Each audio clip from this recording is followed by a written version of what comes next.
بسم اللہ الرحمن الرحیم۔ حق کی دنیا یوٹیوب چینل سے تمام دوستوں کو سلام۔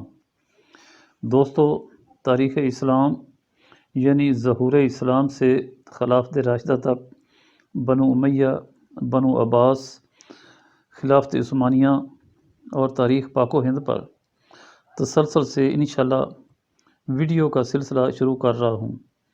امید ہے آپ تاریخ اسلام سے متعلق واقعات دلچسپی سے سنیں گے اور حوصلہ افزائی کا موقع دیں گے۔ آج کی ویڈیو عرب قبل از اسلام، عرب کو عرب کیوں کہتے ہیں، عرب کی وجہ تسمیہ کے بارے میں دو بیانات ہیں۔ ایک یہ کہ عرب کے لفظی معنی فصیح اللسان اور زبان آوری کے ہیں۔ چونکہ عرب اپنی فصاحت اور زبان آوری کے مقابلہ میں ساری دنیا کو ہیچ سمجھتے تھے، اسی لیے اپنا نام عرب یعنی فصیح اللسان اور دوسری قوموں کو عجم سمجھتے تھے۔ دوسرا یہ کہ عرب مشتق ہے عربہ سے، جس کے معنی دشت و صحرا کے ہیں۔ چونکہ عرب کا بڑا حصہ دشت و صحرا پر مشتمل تھا، اس لیے سارے ملک کو عرب کہنے لگے۔ عرب کا جغرافیائی شکل کے اعتبار سے عرب جزیرہ نما ہے، جس کے 3 طرف پانی اور ایک طرف خشکی ہے۔ مغرب میں بحیرہ کلزم، آبنہ سویز اور بحیرہ روم ہے۔ مشرق میں بحر ہند، خلیج فارس اور بحر عمان۔ جنوب میں بحر ہند، شمال کی حدود بہت مختلف ہیں۔ بعض جغرافیہ دان شام تک اس کی حدود کو وسعت دیتے ہیں۔ ملک کا بڑا حصہ ریگستان و صحرا پر مشتمل ہے۔ ملک بھر میں پہاڑوں کا سلسلہ پھیلا ہوا ہے۔ عراق، یمن اور شام کے خطے شاداب و زرخیز ہیں۔ محل وقوع کے اعتبار سے ہر مقام کی آب و ہوا جدا جدا ہے، لیکن عموماً گرم خشک ہے۔ عرب کی قدیم تاریخ۔ عرب لسانی تقسیم کے اعتبار سے سامی ہیں۔ مورخین نے انہیں 3 طبقات میں تقسیم کیا ہے: عرب بائدہ، عرب عاربہ اور عرب مستعربہ۔ عرب بائدہ وہ قدیم طبقہ ہے جو تاریخی دور سے ہزاروں سال پہلے مٹ چکا تھا۔ عاد اور سمود کی قومیں اسی طبقہ سے تھیں۔ عرب عاربہ جو قحطانی کہلاتے ہیں، ان کی تاریخ موجود ہے۔ یہ لوگ یمن کے آس پاس آباد تھے۔ یہی لوگ عرب کے اصل باشندے ہیں۔ عرب میں ان کی بڑی بڑی ترقی یافتہ حکومتیں تھیں۔ تیسرا طبقہ عرب مستعربہ کا ہے۔ یہ حضرت اسماعیل علیہ السلام کی نسل سے ظاہر ہوا۔ ظہور اسلام کے وقت یہی 2 طبقے عرب میں تھے اور اسلام کی ابتدائی تاریخ انہی سے وابستہ ہے، بعثت حضرت ابراہیم علیہ السلام۔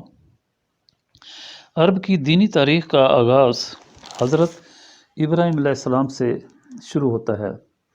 حضرت ابراہیم علیہ السلام سے پہلے سارے عالم میں گمراہی و جہالت چھائی ہوئی تھی۔ روئے زمین پر ایک قوم بھی خالص اللہ وحدہ کی پرستش کرنے والی نہ تھی۔ حضرت ابراہیم علیہ السلام کے وطن بابل میں نمرود اپنا مجسمہ پجواتا تھا اور قوت کے زور سے اپنی معبودی منواتا تھا۔ اللہ تعالیٰ نے حضرت ابراہیم علیہ السلام کو نور ہدایت دے کر بھیجا۔ ہر طرف سے حضرت ابراہیم علیہ السلام کی مخالفت ہوئی۔ نمرود نے آپ کو آگ میں ڈلوایا، باپ دشمن بن گیا، اس لیے آپ ترک وطن کر کے مصر چلے گئے۔ فرمانروائے مصر نے حضرت ابراہیم علیہ السلام کی زوجہ محترمہ کی ناموس پر حملہ کرنا چاہا، لیکن پھر اس کی نگاہوں سے باطل کا حجاب اٹھ گیا اور حضرت ابراہیم علیہ السلام کو نہایت عزت و احترام کے ساتھ ٹھہرایا اور رخصت کرتے وقت اپنی لڑکی حضرت ہاجرہ رضی اللہ عنہا کا آپ کے ساتھ نکاح کیا۔ حضرت ابراہیم علیہ السلام کی پہلی بیوی حضرت سارہ علیہ السلام تھی۔ ان کے بطن سے حضرت اسحاق علیہ السلام پیدا ہوئے اور حضرت حاجرہ علیہ السلام کے شکم سے حضرت اسماعیل علیہ السلام۔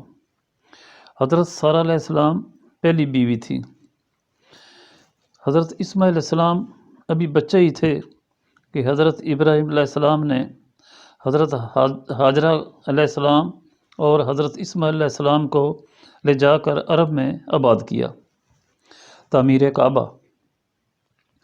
حضرت ابراہیم علیہ السلام کا سب سے پہلا اور مقدم فرض گمراہ دنیا کو توحید سے آشنا کرنا تھا، لیکن عراق، مصر اور شام کی متمدن دنیا میں گھوم کر دیکھ چکے تھے کہ یہاں کوئی اللہ کا پیغام سننے والا نہ تھا۔